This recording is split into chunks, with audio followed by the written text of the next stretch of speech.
es movimiento, nada queda totalmente estático, nada es igual por siempre, todo cambia, se transforma, evoluciona.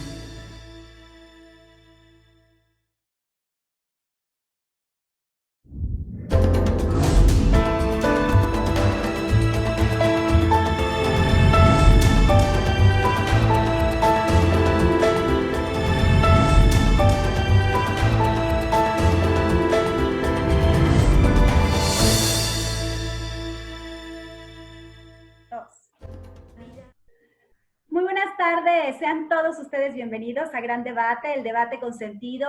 Este lunes, donde la verdad el tema que tenemos el día de hoy, me da muchísimo gusto tener a una experta para que podamos abordar este tema que una vez más tiene que ver con el tema de mujeres que, como saben, es pues aquí en Expert TV Woman una de las constantes para poder abordar temas de interés en mujeres, y creo que es un tema también al que se le ha dado poca difusión, y me encanta tener una experta para hablar de esto, no nada más de la temática, sino también de las alternativas y las soluciones que tendremos acerca de violencia obstétrica, que es el tema del día de hoy. Para los que nos ven por primera vez, yo soy Mariana Grande, soy locutora, conductora y moderadora, y doy conferencias y talleres de empoderamiento y redescubrimiento de esencia femenina. Quiero agradecer a María Sierra, que ya estuvo con nosotros en un programa que estuvo extraordinario. Gracias. Y que hoy haya aceptado nuevamente la invitación para estar con todo el público de Gran Debate y contarnos acerca de violencia obstétrica. Les cuento un poco de María y ahorita entramos a los detalles, mi querida María. María Sierra es candidata al doctorado en Ciencias Penales y Política Criminal en el Instituto Nacional de Ciencias Penales. Es maestra en Criminología por el Instituto Nacional de Ciencias Penales, licenciada en Derecho por la Universidad Nacional Autónoma de México y miembro del Sistema Nacional de Investigadores SNI, miembro del Seminario de Estudios Prospectivos de la Facultad de Ciencias Políticas y Sociales de la UNAM, reconocida como prospectivista senior por la World Future Studies Federation, vicepresidencia Región Latinoamérica, perito en criminología autorizada por el Consejo de la Judicatura Federal, y su adscripción actual es investigadora invitada del Instituto Nacional de Ciencias Penales. María, muchísimas gracias por aceptar hablar de este tema que sin duda a veces muchas mujeres no se dan cuenta que viven este tipo de violencia. Bienvenida. Mariana, pues muchísimas gracias por la invitación, gracias a tu auditorio, y pues yo con muchísimo gusto de poder dar a conocer este tema un poco más a fondo de lo que se conoce hasta ahorita sobre la problemática que presentan algunas mujeres en este periodo de su vida. Pues ahora sí que tú me dices cómo empezamos. Pues me gustaría justo que empezaras por comentarle al auditorio qué es la violencia obstétrica, cuáles son los alcances que tiene. A lo mejor al escucharlo, yo cuando lo escuché por primera vez me podía dar como una idea, pero no sabía de verdad los alcances, como muchas veces sucede con la violencia, que damos algunas cosas por hecho. Cuéntanos primero a todo el auditorio qué es la violencia obstétrica que viven las mujeres, que tiene que ver también con una violación a sus derechos humanos. Claro que sí, Mariana. Pues mira, la violencia obstétrica es todas las acciones que puede tener una mujer durante su periodo de reproducción, que van desde una consulta prenatal hasta el parto y periodo, el puerperio, ¿no? O sea, lo que conocemos como cuarentena. ¿En qué sentido irían estas acciones? Primero, son acciones en donde a ella la hacen sentir incómoda, la insultan, le pueden hacer un daño físico, puede tener consecuencias graves, y pueden ser desde la manera en la que te trata el ginecólogo, personal de salud en consulta, y principalmente se presenta al momento del parto, en donde la decisión no la tomas tú como mujer para la manera en la que quieres parir, sino que la decide el médico, el ginecólogo o el residente, que también sucede que hay casos en donde no te asiste un médico, sino un residente en el hospital. Se puede dar en el ámbito público o privado, y puede ser desde la aplicación de la epidural, que es la inyección para anestesiarte a nivel de columna, sin consentimiento o sin que te expliquen cuáles son las consecuencias, el uso de oxitocina artificial para poder acelerar las contracciones sin que te expliquen tampoco qué cambios va a sufrir tu cuerpo y en consecuencia el parto, y también, bueno, los efectos que puede tener sobre bebé.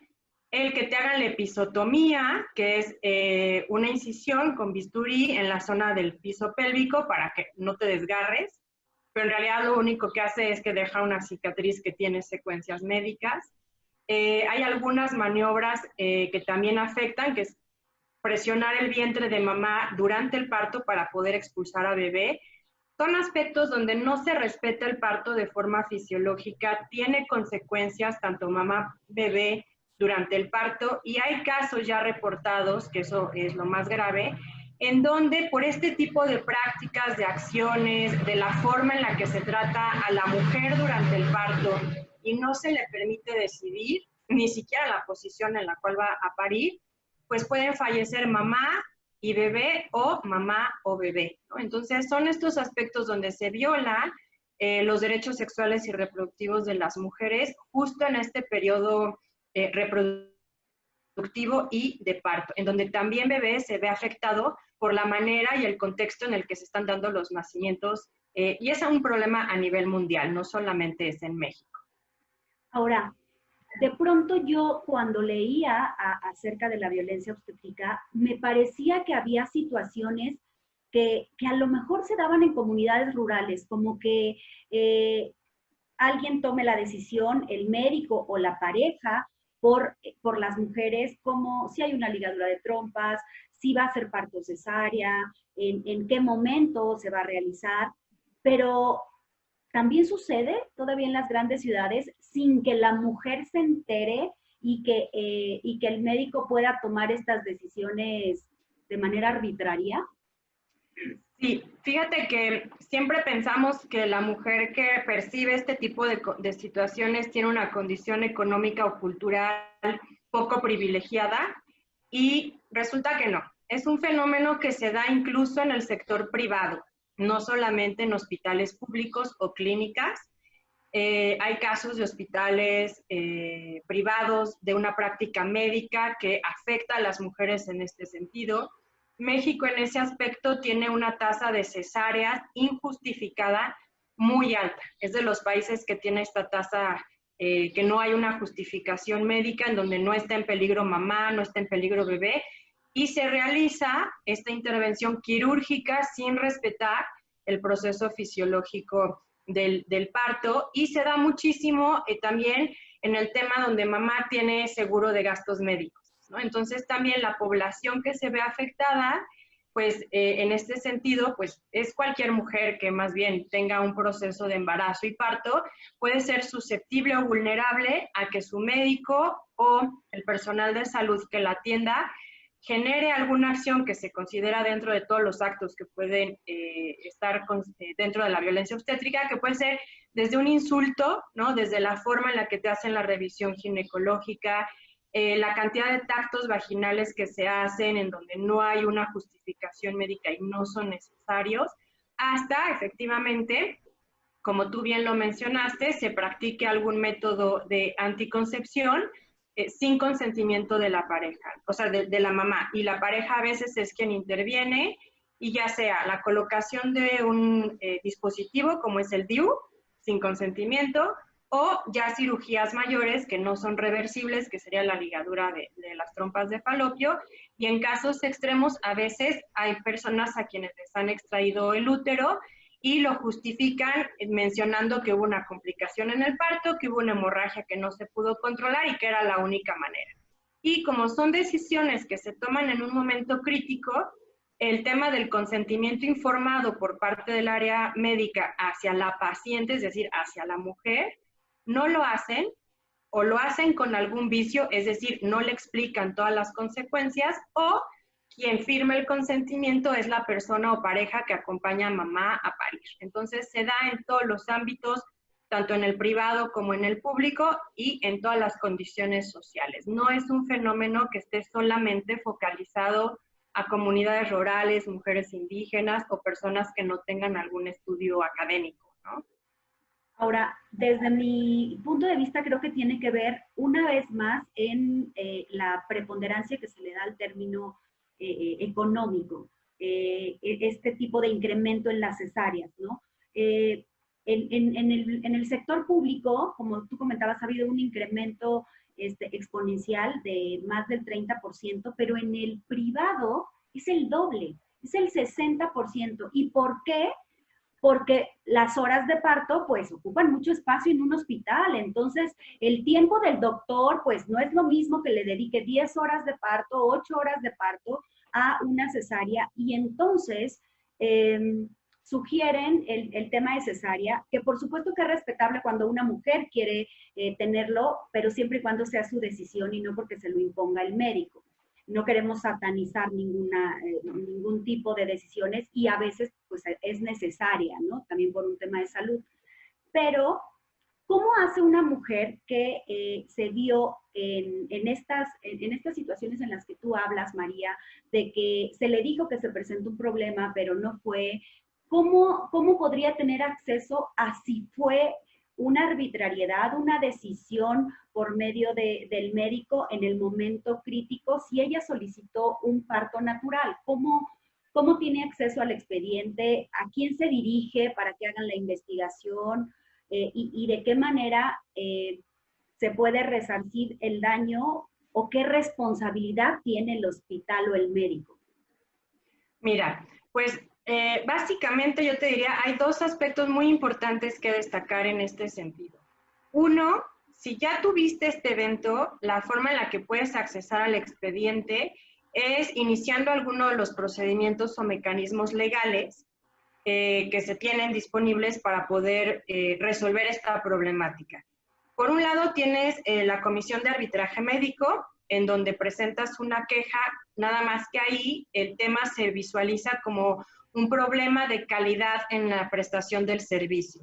Entonces, sí hay una forma de que conozcas tu expediente clínico, que además es un derecho que tenemos como pacientes, pero la forma en la que opera, pues precisamente no tiene un alcance para resarcir el daño como tal de forma integral. Otra de las vías que tienes es presentar una queja en alguna de las comisiones de derechos humanos, sea la estatal o la nacional, con base en la competencia del lugar en donde tuviste la experiencia del parto y nacimiento. Y la tercera vía legal es iniciar una carpeta de investigación, esto es en área penal, por, primero, pues alguna lesión, ¿no?, que hayas tenido o alguna afectación. Si falleció mamá o bebé, bueno, pues se complementa con esta situación, y pues la autoridad tendrá que solicitar al médico o al hospital o la clínica pues la información para poder integrar esta carpeta de investigación. Cada uno de estos mecanismos tiene una consecuencia y un alcance muy distintos, ¿no? La intención es que primero pues una mujer conozca qué derechos tiene como mujer, ¿no?, en su área sexual y reproductiva, qué derechos también son de bebé, porque a final de cuentas a veces lo omitimos, ¿no?, como si todavía no pudiera protegerse derechos de bebé, y en ese sentido ver cuál es el contexto que rodea el parto en este aspecto, ¿no? Y a partir de ahí saber cuáles son las condiciones que tendrían que suceder, ¿no?, que tú puedas tomar la decisión, que se respete tu decisión, que en caso de alguna complicación, bueno, cómo se va a proceder. Y de esta manera, pues ya sabrías incluso qué buscar en caso de que se haya cometido alguna de estas situaciones de violencia obstétrica, ¿no? Lo ideal sería que las conocieras para poder evitar el que tengas esta experiencia de violencia durante el parto y pues no tengas que solicitar ni siquiera tu expediente clínico, ¿no? Y también lo idóneo es que puedas platicar con papá o con pareja o con la persona que tú decidas que te acompañe al parto, de cómo lo quieres, ¿no?, cuáles son tus derechos, y que en caso de alguna eventualidad, cómo quisieras que se resolviera, si es que ella no está capacitada o facultada porque la hayan anestesiado o cualquier situación médica de esta índole, poder tomar la decisión. Entonces, sí hay más formas, ¿no?, de poder ir resolviendo la temática, Y pues también varía un poco si tú conoces al ginecólogo desde las consultas prenatales, que esto es más fácil en un sector privado que en el público, porque en el sector público no siempre te atiende el mismo médico cuando acudes a las consultas periódicas, ¿no? Entonces, si no conoces quién te va a atender en el parto, pues quizás no tengas oportunidad de decirle cómo lo quieres, ¿no? Por eso la idea es que las mujeres primero pues, nos informemos de cuáles son nuestros derechos alrededor de este evento y posteriormente, en caso de que hayas vivido violencia obstétrica, por dónde tendrías que ir solicitando la información para saber qué fue lo que pasó y entonces elegir el mecanismo más adecuado para que puedas resarcir el daño que te generaron, ¿no? Ok, me parece genial esto de poder hablar con tu pareja, con tu familiar que te acompañe, porque yo creo que en la medida en la que se pueda detener cuando sucede, se puede evitar llegar pues a tener que recurrir a estas instancias. ¿Cómo tendría que hacer una mujer para parar eso si desde que llega a su revisión, eh, a, yo creo, híjole, las mujeres que nos están viendo, que nos comenten también, si alguna le ha pasado que luego la utilizan como medio de estudio. Llega a un hospital, obviamente le tienen que hacer la prueba de dilatación, pero la usan como si fuera un ejemplo, un pizarrón, y tienen ahí una serie de pasantes. Eso por supuesto que es violencia obstétrica. Claro. Y entonces, ¿cómo hace la mujer para, si ya empezó a haber indicios desde que llega al hospital, o que no le informan, o que tiene algún tipo de insulto, o no la atienden cuando tiene dolor, no le están dando la atención oportuna? En ese momento, ¿cómo podría pararlo para decir a su pareja o a su familiar, aquí está pasando esto? O sea, pongamos un alto. ¿Cómo lo hacen? Porque pues ella está en labor de parto. ¿Cómo Claro. se tiene en ese momento, María? Pues mira, si ya lograste ingresar con alguien para que te acompañe en el proceso, sería la persona más adecuada para llegar. A ver, ella decidió que solamente una persona sea quien le haga la revisión y los tactos vaginales para ir monitoreando la dilatación, como bien señalas. En caso de que no tengas la oportunidad de ir acompañada porque no te lo permitieron, que eso también es una de las situaciones que están dentro de este contexto de violencia obstétrica, que tú misma al personal de salud le digas, no voy a permitir que me hagas una revisión frente a tantas personas, porque muchas veces sí se utiliza como escuela, ¿no? Para que los residentes aprendan a hacer esta práctica médica, ¿no? Que tampoco tiene mucha justificación al realizarse con tanta repetición durante tu estancia en el hospital. Entonces, sería, si vas acompañada, que esa persona sea quien diga, no queremos que tantas residentes o personal de salud nos atiendan, que solo sea una persona, o dos cuando mucho. Si no puedes ir acompañada por alguna situación, o así tú lo decidiste, tú puedes perfectamente bien decir, oye, no me interesa más que una sola persona me haga las revisiones y me acompañe en este proceso. Y ser muy enérgica en ese sentido, es decir, o sea, tengo toda la seguridad de que lo que estoy pidiendo es un derecho que yo tengo y no tiene por qué haber más personas que las necesarias en la atención del parto. En caso de que te digan, no, es que no se puede porque es la forma en la que ellos aprenden, pues sí, entonces solicitar al trabajador social del hospital o la clínica, en caso de que lo haya, para que te ayude a que tú puedas establecer la forma en la que quieres llevar a cabo el parto, ¿no? Y se puede hacer, la verdad es que yo sé que es un momento muy complicado porque estás poniendo atención en otras cosas, lo más que te interesa es que el parto esté bien, que el bebé venga bien, que no tengas ninguna complicación, pero dejarlo muy claro desde el principio es fundamental, ¿no? Y también, de ser posible, que ubiques muy bien en dónde vas a parir, ¿no? Que puedas elegir también ese espacio, que lo conozcas y que tengas cierto acercamiento al personal de salud para que de una vez les vayas mencionando, bueno, qué es lo que quieres para ese momento tan importante de tu vida y que realmente sea una bienvenida para bebé, que no sea un evento traumático ni para ti, ni para el bebé, ni para tu pareja, y que tampoco se convierta en un espacio de batallas, ¿no? Decir, oye, te voy a exigir que cumplas con los derechos que yo tengo como mujer, como paciente, y que además voy a exigir que me lo hagas de la manera en la que yo decido, ¿no? Sino que sea realmente un acompañamiento correcto también por parte del área médica. Ahora, una forma de evitar todo este contexto es si eliges el parto con alguna partera que sea profesional o que esté reconocida en caso de que sea una partera tradicional, o bien que puedas elegir el parto en casa. Entonces, te evitas de todas estas situaciones que acompañan la violencia obstétrica. ¿Qué tan aceptado es este esquema de las parteras hoy? Que si bien este parto deshumanizado, donde no te permiten cargar al bebé, donde no te permiten estar en contacto con él, también es violencia obstétrica. Y yo lo comentamos en nuestra plática previa, antes de pasar al tema institucional. ¿Qué tan aceptado es este tema de el parto en casa o de contratar a una partera que pueda ser aceptada en un hospital? ¿Y cuáles serían las recomendaciones si decide parto en casa para prever alguna situación de emergencia?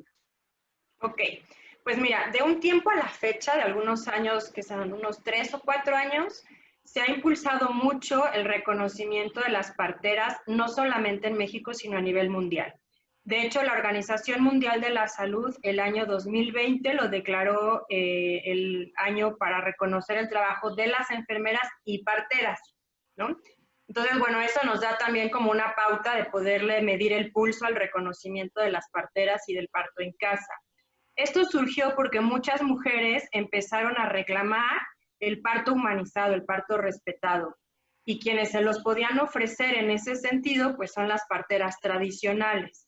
Entonces, cada vez más hay un reconocimiento de la posibilidad de poder encontrar una partera que te acompañe durante todo el embarazo y obviamente te acompañe en el parto. Hay algunos hospitales que sí te permiten el ingreso con partera, obviamente con ciertas condiciones, sigue siendo un área medicalizada, pero ya, bueno, te dan el acceso a que si tú eliges una partera, pues sea con quien lleves a cabo el parto. Hay una figura alternativa que es la dula, ¿no? Si bien no es una mujer que te va a acompañar en el parto como lo haría una partera, sí también es una intermediaria entre el médico y el personal de salud y los deseos de mamá o pareja para que el parto sea humanizado y respetado. Entonces, cada vez hay más oportunidad de que esta forma de parir, esta forma de nacer, sea más segura y sea también una decisión de la mujer, ¿no? Entonces, poco a poco se ha ido avanzando en este sentido. Con relación a las recomendaciones, sería que el parto esté planeado, que tengas un plan B en caso de que surja alguna situación que no esté o que no sea viable atender en casa y que tu partera tenga una forma de poder hacer un traslado de emergencia, ¿no? En caso de que el parto en casa se complique. Una forma en la que tú lo planeas y otra manera en la que a lo mejor se da. Y siempre tener presente, ¿no?, que la intención es no poner en riesgo ni a mamá ni a bebé durante el parto. Entonces, si hay alguna situación que te da una señal de que el parto no se va a poder llevar de esa forma, que tengas todo el tiempo suficiente para realizar el traslado. Ahora, también ya hay médicos, ginecólogos que están atendiendo partos en casa, ¿no? Este tema de la contingencia por el COVID, ¿no?, también nos llevó a, pues, replantearnos los partos en casa. Son mucho más seguros, no te contagias de ninguna situación que no sea las propias de tu hogar, o sea, son bacterias de tu casa, ¿no? Y pues también hay que fomentarlo para poder despresurizar un poco el Sistema Nacional de Salud. Entonces, hay mecanismos para poder elegir bien a una partera o que tu ginecólogo sea una de las personas que está a favor del parto humanizado o respetado y que siempre tengas el plan B. Que ubiques muy bien un hospital o clínica en donde tengas que acudir en caso de emergencia, que el traslado sea lo más rápido posible. Y si vives en alguna entidad donde el traslado implica un vehículo que no es el tuyo porque no tienes, saber si hay el servicio de ambulancia o algún vecino que sí tenga vehículo que pueda estar disponible en el momento de que tú lo requieras. Y eso te garantiza el traslado de forma segura, porque hay muchas mujeres que no llegan ni siquiera al hospital, no porque no tengan la intención de parir ahí, sino porque no tienen medio de transporte disponible, ¿no? Y entonces, habría que revisar qué aspectos negativos le hemos colocado al parto en casa que no tienen ya justificación. Y sí, tener siempre tu plan B para que tu partera, tu pareja o tú puedas identificar una cuestión de emergencia que te lleve a tener que atender el parto en hospital, ¿no? Entonces, sí hay manera de hacerlo y cada vez es más aceptado. Y me parece que con esta situación mundial, el parto en casa es una muy buena opción para disminuir de forma considerable el tema de la violencia obstétrica. Ok. María, tú hablabas hace rato de poder acompañarse también con una dula, ¿no? Que es, creo que, una figura nueva que tiene pocos años, o al menos yo me enteré hace pocos años que una amiga que la utilizó, Vicky Barrera, y le dije, ¿qué es eso? ¿No? Yo me enteré de esto hace 3 años, y le dije, es una dula. ¿Cuáles serían, si alguna mujer elige acompañarse de una dula en hospital o en su casa, cuáles serían las funciones, también conociendo mis derechos y lo que le puedo pedir, ¿no? a mi dula en ese acompañamiento? ¿Cuáles serían las funciones y lo que hace una dula en este trabajo de parto? Pues mira, las dulas también son mujeres que se han ido preparando, ¿no? Y que también hay ya una capacitación mucho más formal y estructurada para conocer el cuerpo, cómo reaccionamos en estos momentos de embarazo y del parto. El acompañamiento será más de carácter emocional, ¿no? También hacen actividades de acompañamiento físico, por ejemplo, el que te puedan dar un masaje a nivel de cadera, ¿no? El que te puedan acompañar para que te puedas hidratar o incluso puedas comer durante la labor de parto, el que te den esa seguridad y confianza de que lo que estás haciendo está bien. Tienen también conocimiento de poder identificar estas situaciones que se llaman urgencias obstétricas, ¿no? Para decir, oye, esto no está con el ritmo o el camino correcto para poder trabajarlo en casa. Ciertamente la dula no tiene la responsabilidad de una partera porque no tiene el conocimiento del cuerpo o médico tan profundo, ¿no? Pero sí tiene la capacitación necesaria para darte la contención emocional que requieres para poderte también ayudar a hacer que tus derechos no se vean afectados. Y pues las dulas en realidad ahora tienen este nombre, ¿no? Pero son mujeres que han acompañado a otras mujeres a parir en todas las culturas. El problema es que cuando el parto se vuelve un aspecto médico, ¿no? Y que se considera como algo que tiene que intervenir un profesional de la salud con cédula, pues esta forma de trabajar el parto en comunidad, entre mujeres, con tu mamá o tu abuela presentes, fue que fuimos cediendo también ese espacio a que el médico sea el que decide. Lo que hemos hecho con el trabajo de dulas es recuperar también entre mujeres ese espacio para irnos acompañando en el parto. Hay mujeres que aunque tienen pareja, pues deciden que quien los acompañe sea su dula, ¿no? Porque las conoce emocionalmente, porque les dio seguimiento durante el embarazo, porque saben justamente qué es lo que necesitas, como que desde la palabra adecuada hasta el apapacho que requieres en ese momento, ¿no? Y también muchas de ellas están capacitadas y toman también cursos de formación en lactancia materna, ¿no? Podría pensar uno que lactar no necesita un curso, ¿no? Es un proceso súper natural, pero no tiene sus complicaciones. Entonces también son mujeres que lo que hacen es que te ayudan a garantizar que tengas el contacto piel con piel desde el nacimiento para que bebé pues también tenga ese derecho de poder tener contacto con mamá inmediatamente y que puedas gozar de la primera hora con bebé para favorecer la lactancia materna, ¿no? Entonces, son mujeres que ya se han ido formando y te digo, hay también ya cursos y diplomados en este sentido mucho más estructurados para evitar justamente pues la cuestión de improvisaciones, ¿no? O poner en riesgo a mamá y a bebé y que además te permitan también pues sentirte como con esa certeza y seguridad que a veces te hace falta al momento de parir para poder ejercer el parto como tú lo deseas, donde la mamá sea la protagonista y ahora sí que los demás sean espectadores de ese evento tan maravilloso, ¿no? Yo le decía a una amiga, es como una coaching de parto, es como tu punching bag entre tu marido y tú, porque tú en vez de que le grites a tu marido, le gritas y te ayuda en ese manejo de emociones, que hacen un trabajo muy loable porque también obviamente trabajan desde antes, como un ginecólogo, no nada más en el momento del parto, ¿no? Ella me contaba que incluso hasta hicieron una lista de reproducción para el momento de la labor de parto y entonces, bueno, creo que es una alternativa también para considerar las mujeres que están pensando en cómo tener pues este momento, como tú dices, ¿no? Que es muy importante para cualquier mujer que así lo elige. Ahora, entrando a la parte tú hablabas de amamantar.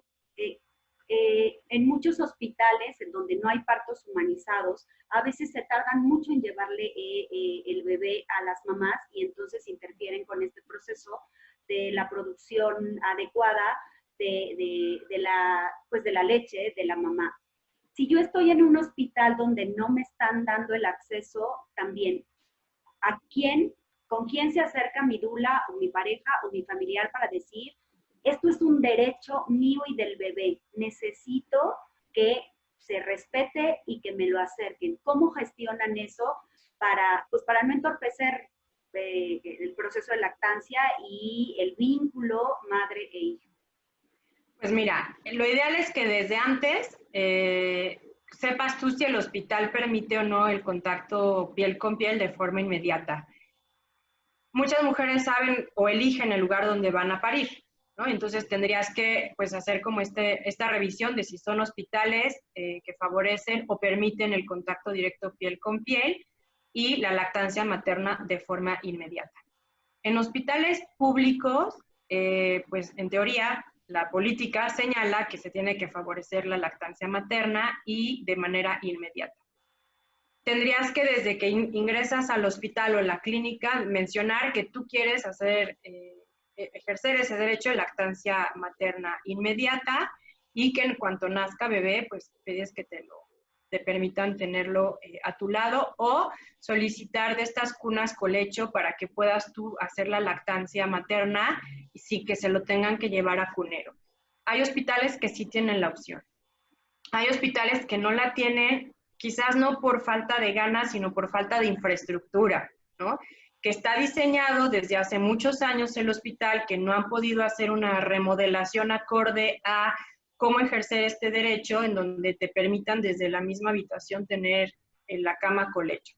Si es un hospital público muy saturado, pues la verdad es que lo que les va a interesar es que salgas lo más rápido posible. Entonces, prácticamente, pues ni siquiera te van a dar opción a una cuna colecho, sino que bebé se queda encima de mamá hasta que puedan darlos de alta, ¿no?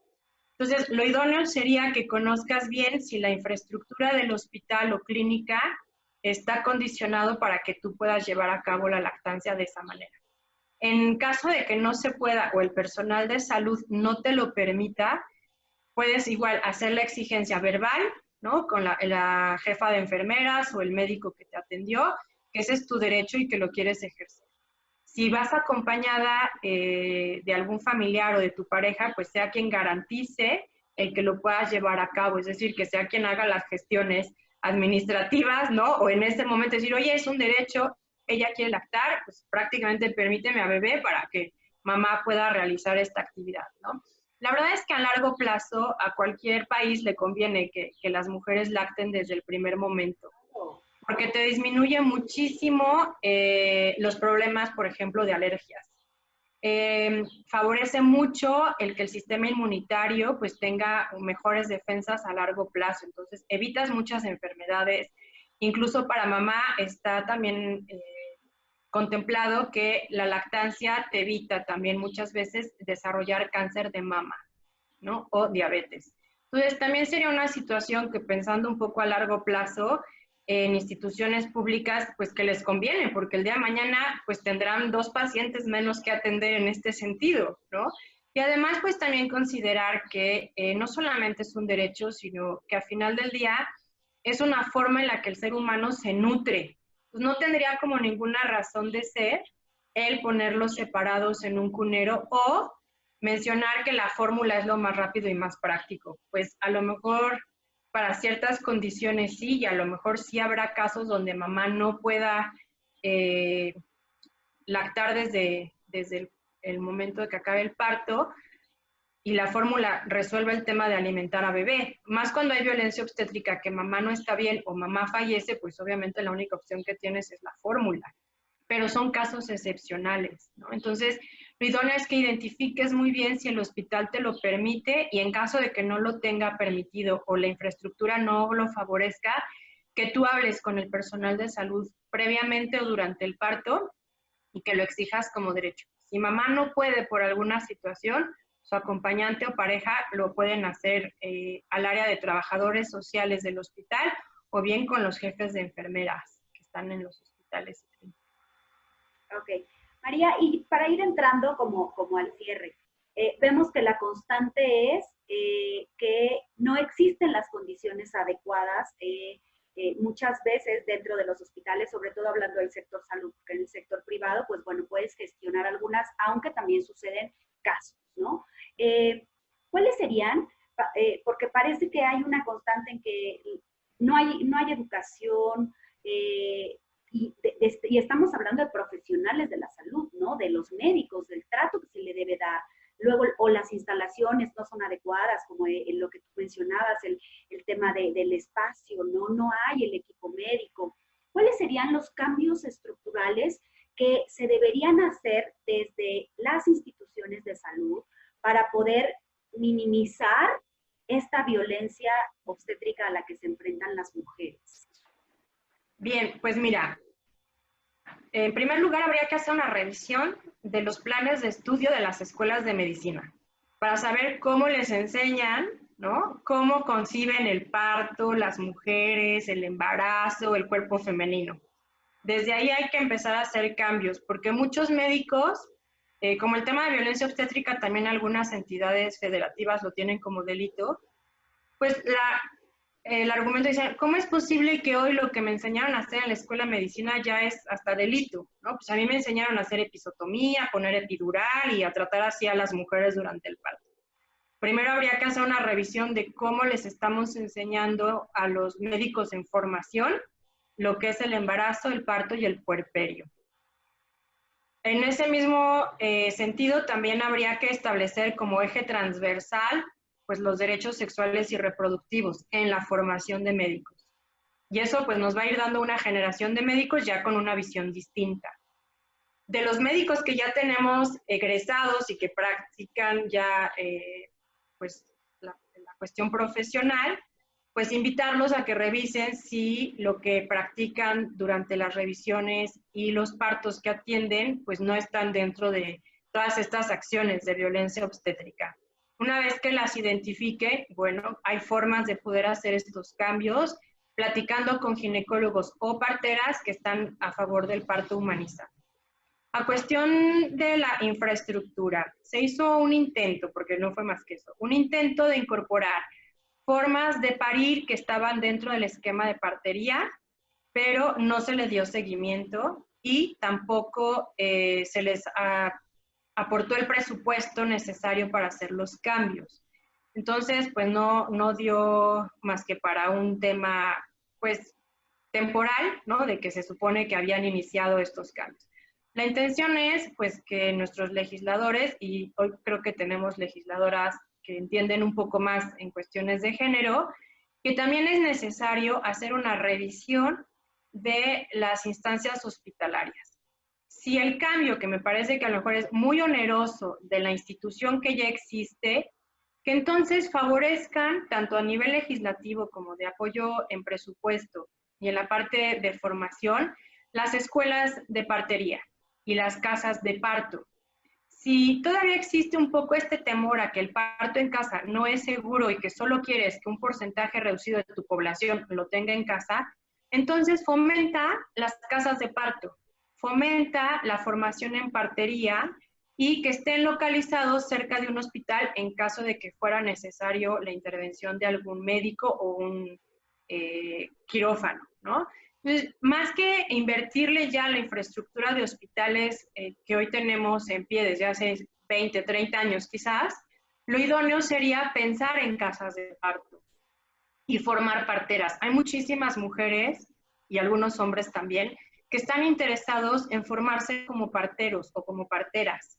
Y entonces el poderlos incorporar y reconocer en el Sistema Nacional de Salud bajo esta perspectiva te va a ayudar muchísimo, y me atrevería a decir que mucho más que si lo que quieres es modificar un hospital que ya tiene muchos años de haberse construido y que tiene su propia dinámica, ¿no?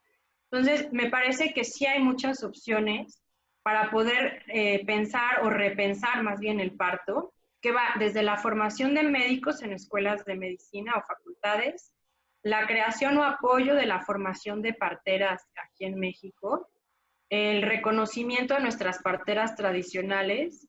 La verdad es que tenemos gente valiosísima que no está reconocida en México, pero sí en otros países. El caso, por ejemplo, de Angelina Martínez, es una partera tradicional que se va casi 6 meses a dar clases a Siberia, en Rusia, a mujeres que quieren aprender las técnicas de partería tradicional mexicana y que aquí en México le dificultan muchísimo en Morelos la entrega de certificados de nacimiento porque atiende partos de gemelos en casa. Entonces, sí habría que revisar qué estamos haciendo con estas mujeres que tienen una sabiduría ancestral y que tienen un récord de nacimiento sin ningún problema, que en el extranjero sí las reconocen y aquí en México no les damos más que problemas legales, ¿no? Y entonces me parece que el repensar el parto, repensar la participación de mujeres como dulas y parteras, y el restablecer en la idea de que el parto en casa es seguro y que también tendrías la opción de apoyar casas de parto, resuelve mucha de la problemática. Ok. Y tú como abogada y además haciendo un trabajo también para generar estos cambios estructurales, ¿cuáles serían las políticas públicas que se deberían de apoyar, de impulsar, de difundir para que se vuelva de verdad un derecho que tienen las mujeres? ¿Cuál es el trabajo que se está haciendo en ese ámbito? Pues mira, sí nos falta mucha información para poder diseñar bien una política pública, ¿no? Entonces, primero tendríamos que revisar cuál es la edad reproductiva de las mujeres en México. Muchas veces diseñamos políticas públicas con base en referentes extranjeros o mujeres que no tienen la realidad de las mexicanas, ¿no? Saber por qué las mujeres tienen la decisión o toman la decisión de tener hijos después de los 30 años o por qué México tiene, por ejemplo, de las tasas más altas en embarazos en adolescentes, ¿no? Entonces, primero sería tener como muy bien establecido cuál es nuestra realidad de la edad reproductiva de las mujeres. Tratar, ¿no?, la manera de prevenir embarazos en adolescentes, porque tiene también su dinámica y su lógica que te va a impactar después en problemas sociales, económicos y de violencia obstétrica. Identificar quién es tu población mexicana que tiene con una edad posterior que ya la consideran de alto riesgo, los partos, que obviamente son mujeres mucho más conscientes en cómo ejercer sus derechos, ¿no? Al menos para elegir cómo parir. El poder también, yo creo que trabajar el tema cultural, poder identificar que la mujer es quien es protagonista de su parto, no el médico, no la agenda del médico, no el tema de la aseguradora en caso de que la tengas para que te cubra los gastos de una cesárea. Me parece que mucho de la política tendría que ir también diseñada a complementarse en la forma en la que las aseguradoras, médicos particulares y médicos que trabajan en el sector social o público entienden el embarazo y el parto, ¿no? Y me parece que programas como el tuyo nos ayudan muchísimo a que las mujeres vayamos haciendo conciencia de cuáles son estos derechos que tenemos en el ámbito sexual, reproductivo, que tú eres capaz de decidir cómo quieres parir, el que lo puedas platicar con tu pareja en caso de que la tengas. Si no lo tienes, pues qué familiar o qué persona te puede acompañar para que tú puedas tener el parto que sea seguro y sano para ti y para tu bebé, ¿no? Y más bien, pues ir conociendo también estos aspectos. Las políticas públicas que nos hacen falta también es compaginarlas con espacios, te menciono, como el tuyo, ¿no? Decir, bueno, ¿cuántas mujeres tienen conocimiento de lo que es la violencia obstétrica? ¿Cómo lo resuelven? ¿Qué alternativas legales tienen? ¿Qué otras alternativas hay como si una mujer decide no iniciar ninguna de estas instancias legales, pues cómo puede a lo mejor resignificar su parto y sanar la herida que le dejó a lo mejor una mala experiencia de haber acudido a un hospital, una clínica o haber parido con determinado contexto, ¿no?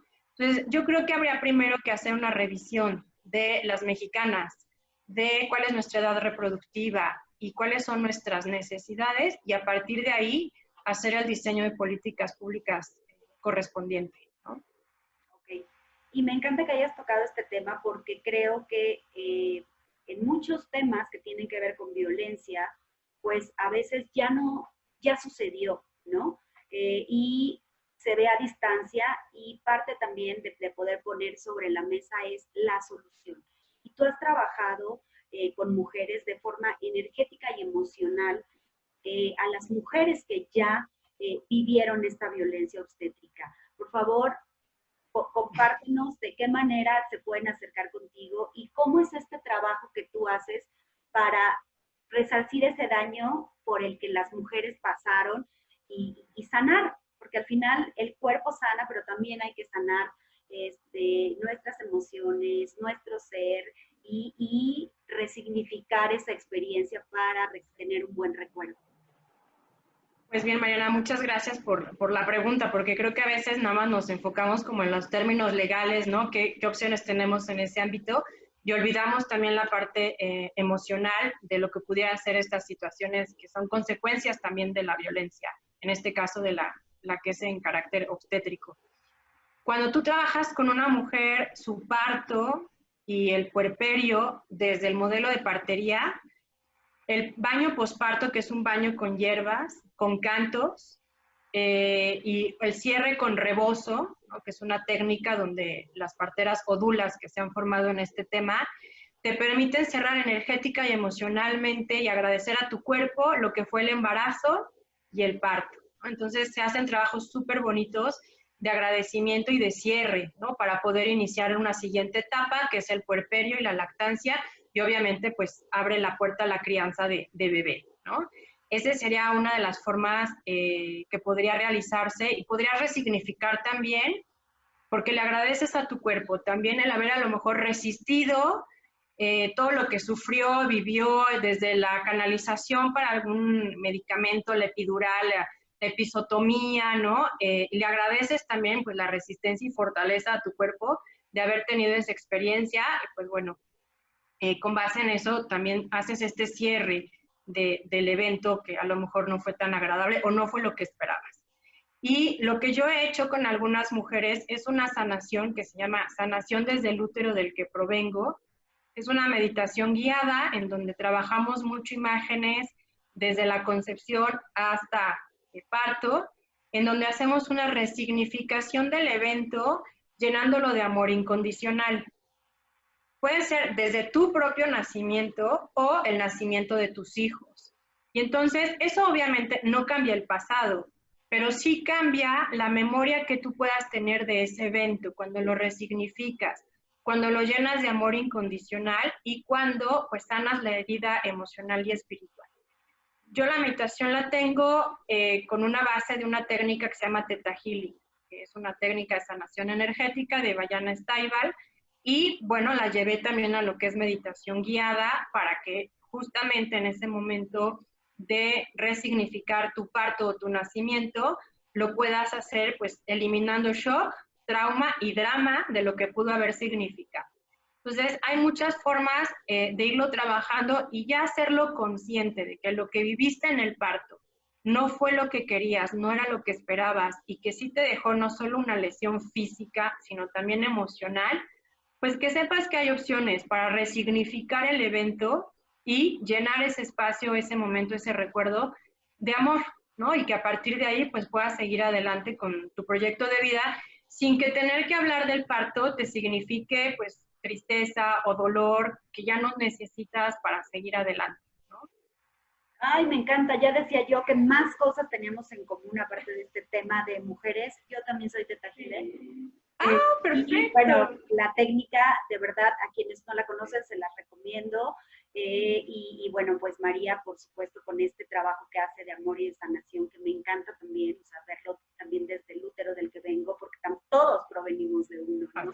Entonces el trabajo va seguramente hasta el origen y suena hermoso. Y también sanar y agradecer, ¿no? O sea, agradecer este proceso, como bien comentas, a lo mejor el parto, pues bueno, tiene su implícito algo de dolor, ¿no? Por el proceso natural que sucede al dar a luz, pero también el embarazo. Algunas veces hay mujeres que también su embarazo, pues el peso, la espalda, algunas tienen más molestias que otras, y al final es también darle gracias al cuerpo por haber hecho todo ese proceso y todo ese trabajo para dar vida, ¿no? María, me gustaría que cerraras con alguna conclusión, con algún mensaje acerca del tema de violencia obstétrica que te gustaría compartir con el auditorio. Pues bien, me gustaría que sepan las mujeres, ¿no?, que ellas son protagonistas de su vida sexual y principalmente de su parto. Tienen la posibilidad de decidir cómo, cuándo y con quién llevar a cabo este evento que pues se convierte en la posibilidad de darle la bienvenida a un ser humano. Para ti como mujer es la posibilidad de ejercer esos derechos sexuales y reproductivos en un momento muy importante, pero para bebé es el derecho a nacer sin violencia. Y pues que desde ahí lo entiendan, ¿no? Que más allá de que esté establecido no como un derecho humano de las mujeres o como derechos del paciente, también es un derecho de bebé a que lo recibamos de la mejor manera a este mundo. Entonces, pues que chequen qué es lo que hay que hacer para que ese parto sea lo mejor para mamá y para bebé.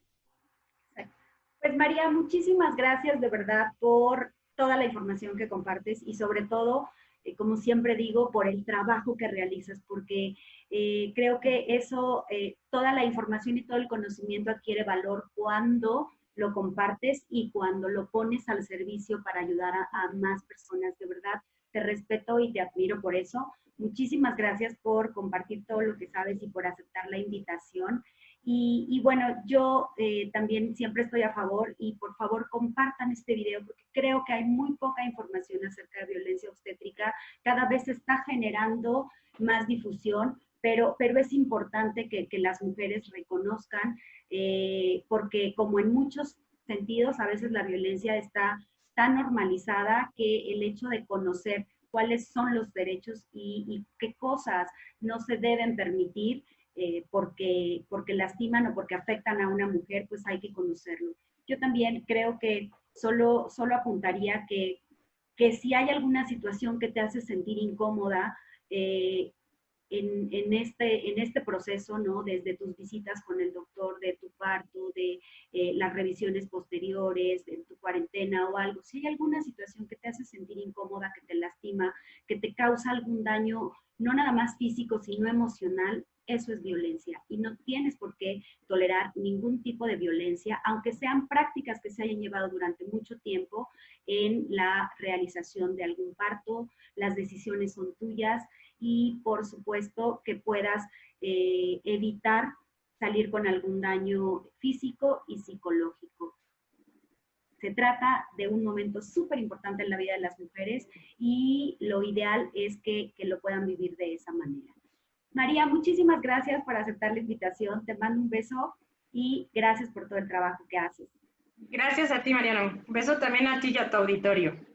Y muchísimas gracias también a todo el staff de Expert TV Woman que trabajan arduamente para que sigamos, aunque sea en contingencia, llegando a sus hogares. Gracias a ustedes por abrirnos las puertas de su casa de manera virtual.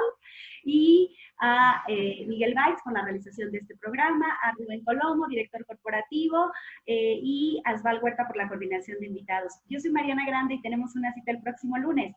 Adiós.